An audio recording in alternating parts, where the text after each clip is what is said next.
Bismillahirrahmanirrahim. Alhamdulillahirabbil alamin. Allahumma salli ala sayyidina Muhammad wa ala ali sayyidina Muhammad. Mas Raffi yang setia menemani sahabat MQ dimanapun berada, alhamdulillah atas izin Allah kita kembali bersua, berdialog, bercengkrama, berbicara dengan topik yang bergizi berikutnya. Dan kali ini kita beri tajuk Create Your Masterpiece. Sederhananya masterpiece itu adalah sesuatu karya yang menjadi karya terbaik kita. Nah, karya terbaik kita itu bentuknya banyak ya. Tidak harus berupa karya intelektual seperti buku misalnya ya.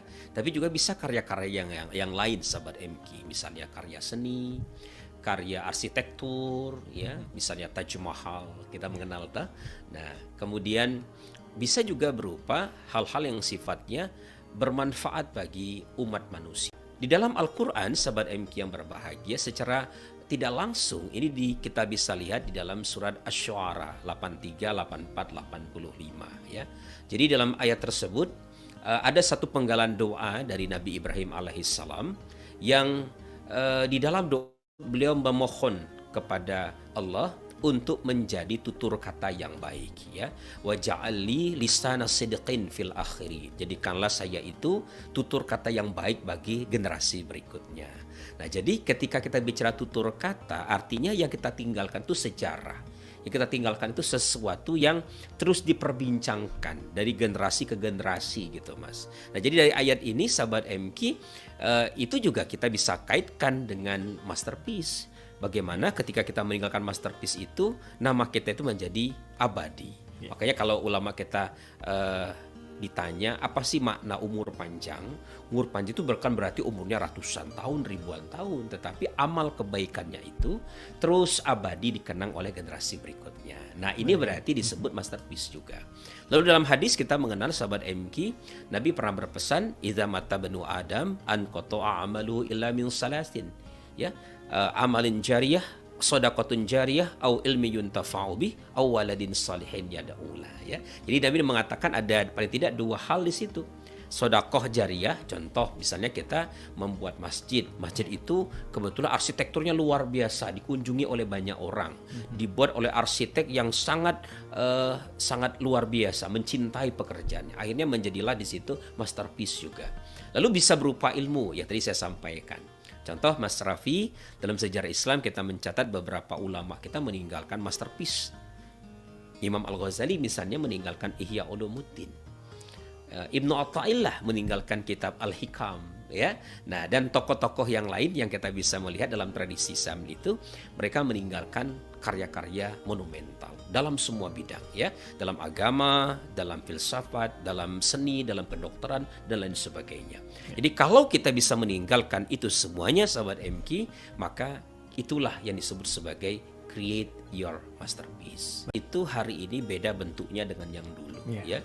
Jadi kalau dahulu itu bentuk masterpiece-nya itu bisa berupa karya-karya intelektual ya, misalnya contoh juga bisa rumusan-rumusan atau konsep-konsep, gagasan-gagasan yang itu langgeng, abadi. Misalnya ambil contoh kita mengenal algoritma, itu ditinggalkan oleh cendekiawan muslim ya. Kemudian kita mengenal juga filsafat, misalnya kita mengenal ada filsafat peripatetik, ada misalnya hikmah al-muta'aliyah yang ditinggalkan oleh Mullah Sadra. Kemudian tadi saya sebutkan dalam tasawuf ada ada Al-Ghazali, ada Ibnu Athaillah dan tokoh-tokoh yang lainnya. Jadi bentuknya seperti itu. Dan dulu tentu tidak ada media sosial ya. Jadi mereka menjadi masterpiece karena karya mereka itu terus diwariskan bahkan berabad-abad dari generasi ke generasi. Nah, hari ini bentuk masterpiece-nya itu barangkali lebih berupa hal-hal yang sifatnya fisik. Nah, itu yang kemudian menjadi perbedaan. Ada kecenderungan bahwa agak bergeser makna masterpiece itu ya. Nah, tapi lepas dari itu apapun bentuknya saya menghargainya ya. Apakah berupa karya seni, apapun bisa lukisan, seni dan seni yang lainnya, itu bentuk masterpiece. Nah, yang jelas sesuatu disebut masterpiece itu Mas Raffi ketika dia diakui tidak hanya oleh sang penciptanya, tapi publik lah, rakyatlah yang mengakuinya. Kalau itu yang kemudian terjadi, baru kita menyebutnya sebagai masterpiece. Nah, setidak-tidaknya kita itu dalam hidup ini meninggalkan satu masterpiece dalam hidup kita. jangan sampai tidak ada sama sekali, sehingga kita itu seolah-olah hadir itu tanpa bekas, tanpa jejak ya. Nah, jadi mestinya sahabat MK dengan kondisi hari ini kita lebih mudah untuk meninggalkan masterpiece itu ketimbang para ulama sebelum kita. Filosofi yang membuat kita perlu meninggalkan masterpiece itu, Mas Raffi, karena kita ini secara naluri ya sebenarnya punya hasrat untuk meraih yang namanya kebermaknaan ya.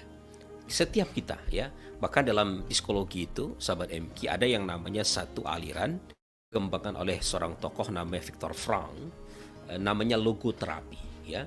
Jadi di situ beliau bahkan dengan sangat tegas mengatakan setiap manusia itu punya hasrat untuk menciptakan sesuatu yang bermakna. Nah, bermakna ini tentu setiap orang memiliki pengertian yang berbeda-beda. Yang jelas sesuatu yang bermakna itu dikatakan bermakna karena dia dianggap berharga, bernilai, bermanfaat ya. Bahkan seringkali menjadi semacam tujuan atau arah hidup kita. Nah, tentu makna bagi saya tentu akan berbeda bagi Mas Raffi dan sahabat MK semuanya ya. Karena memang sesuatu dikatakan bermakna itu dia cenderung bersifat unik ya, dia bersifat personal. Tadi sudah saya singgung bahwa sesuatu yang bermakna bagi satu orang tentu belum tentu bermakna bagi yang lainnya. Betul. Kemudian dia juga bersifat temporer. Karena mengapa dikatakan demikian? Karena sesuatu peristiwa bisa jadi sangat intens kita memberi pemaknaannya. Tapi ada peristiwa yang lain kita tidak terlalu memberikan pemaknaan di dalamnya itu. Nah, tentu kita akan menjadi lebih bahagia manakala kita bisa memaknai setiap peristiwa itu dengan intensif ya, dengan menemukan makna yang terdalam. Nah, salah satu bentuk pemaknaannya itu ada dengan menghasilkan yang disebut sebagai masterpiece ya.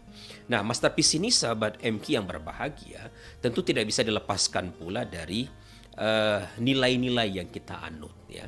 Nah, setidak-tidaknya kalau kita kembali kepada khazanah psikologis ya Mas Raffi, ada beberapa nilai sahabat MK yang membuat kita itu kenapa sih kita kepengen menghasilkan yang namanya masterpiece. Yang pertama disebut sebagai creative value ya, nilai-nilai kreatif. Nah, nilai kreatif ini biasanya kita hasilkan dalam satu bentuk karya, pekerjaan ya, sesuatu yang kita hasilkan. Tadi saya katakan sifatnya intelektual ataukah bersifat non intelektual. Kenapa? Karena kita hidup itu kan bekerja. Kita bahkan disebut sebagai homo ludens, makhluk yang bekerja ya. Nah, jadi itu menunjukkan bahwa kita ini memiliki nilai-nilai yang secara kreatif ingin kita wujudkan dalam ranah kehidupan kita tersebut, terutama dalam konteks pekerjaan. Ada pula yang disebut sebagai experiential value ya, nilai-nilai terkait dengan pengalaman-pengalaman hidup. Misalnya Mas Raffi, kenapa orang itu berkeluarga ya? Karena berkeluarga itu memberikan pengalaman monumental, pengalaman punya anak, pengalaman punya pasangan hidup ya, dan lain sebagainya. Itu menciptakan satu bentuk makna-makna baru dalam kehidupan kita. Makanya kalau ada orang yang belum dewasa juga padahal dia sudah berkeluarga, kalau saya pinjam bahasa Bang Roma, terlalu itu ya. Nah, karena ini mestinya menghasilkan apa yang disebut sebagai experiential value. Lalu ada juga yang disebut sebagai sahabat MK Mas Raffi, yang disebut sebagai attitudinal value ya, nilai-nilai bertindak ya. Maka tadi ketika kita hidup itu seperti doa Nabi Ibrahim, kita ingin sejarah kehidupan kita itu diperbincangkan sisi kebaikannya ya.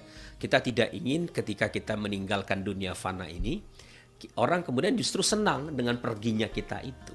Tapi kita ingin ketika kita pergi itu orang merasa kehilangan.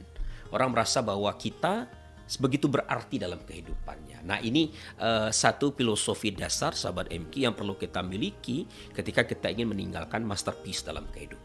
Sampai hari ini itu saya sudah menghasilkan 5 buah buku. Ya, secara intelektual saya menghasilkan 5 buah buku. Tapi saya merasa 5 buku yang saya tulis itu belum sampai pada titik masterpiece. Baik. Ya, saya belum merasa bahwa ini karya terbaik saya, dan memang bagusnya begitu ya. Tidak boleh yang namanya seseorang itu ketika dia menghasilkan sesuatu dia merasa ini produk terbaik saya. Karena begitu kita menganggap bahwa itu yang terbaik, percayalah setelah selesai kita merasa, aduh kok ada lemahnya di sini ya, ada kurangnya di sini. Selalu merasa tidak sempurna. Makanya saya katakan tadi bahwa masterpiece itu biasanya tidak bisa dilepaskan dari penilaian publik. Publik yang akan mengadili apakah sebuah karya itu masterpiece ataukah tidak, gitu loh Mas. Cuman memang secara umum rumusannya yang namanya pencapaian terbaik itu diperlukan dua hal. Yang pertama keterampilan, yang kedua itu usaha yang maksimal dari kita sehingga kita bisa menghasilkan sebuah pencapaian yang paripurna atau masterpiece tadi. Contoh misalnya Imam Al-Ghazali itu sebelum dia menghasilkan Ihya Ulumuddin, kita tahu kan karya-karyanya banyak sekali ya. Ada beberapa buku-buku yang lain. Bahkan ada karya-karya yang itu biasanya disesuaikan dengan perkembangan usia. Saya pribadi melihat Mas, ketika umur saya 20 sampai 30 tahunan, cenderung bahasa saya begini, cara saya menganalisisnya seperti ini. Begitu 30 tahun ke atas beda lagi karya buku saya itu ya. Nah, jadi saya memperhatikan bahwa memang ketika kita melihat sebuah karya itu kita tidak bisa melepaskan diri dari konteks si penulisnya atau orang yang menciptakan karya itu pada usia berapa dia menghasilkannya. Makanya masterpiece itu biasanya akan disebut orang sebagai demikian, sebagai masterpiece, itu biasanya setelah kita itu meninggalkan dunia fana ini. Ya, baru kemudian orang mengatakan, oh ini masterpiece dari si A, si B, si C dan seterusnya.